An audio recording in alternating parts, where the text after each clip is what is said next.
Ang dami-dami mong problema sa buhay. Gusto mo pala ng healthy relationship?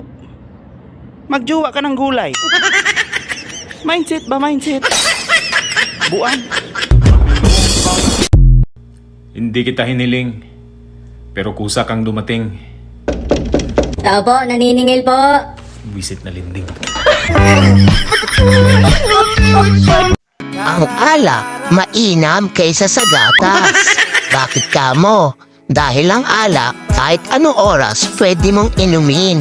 Nakakapagpalimot sa problema, bumubuo ng tropa, at minsan nga libre pa. Ang gatas, sige nga, may nakapagsabi na ba sa'yo na, Brad, may problema ako, tara, dede tayo. Dear Pera, ikaw naman ang maghanap sa amin. Dahil sobrang pagod na kaming hanapin ka. Nagmamahal, walang pera.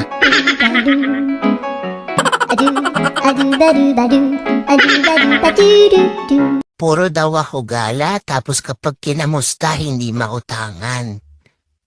Paano ko nga kayo mapapautang? Inutang ko lang din naman yung pinanggala ko. Sana all. Kung gusto mong mag-diet, kaso marupok ka sa mga pagkain. Yung bawat pagkain na makikita mo, sasabihin mo, favorite mo, kaya kakainin mo. Tapos kapag tumaba ka, sasabihin mo, ay, ang taba-taba ko na, gusto ko na mag-diet, paano kaya ako papayat? Ay, te, deserve mo yan, wala kang disiplina, kain ka ng kain, paano ka papayat? Hanggang ngayon ba naniniwala ka pa rin sa promises? Pure gold nga, kulay green eh.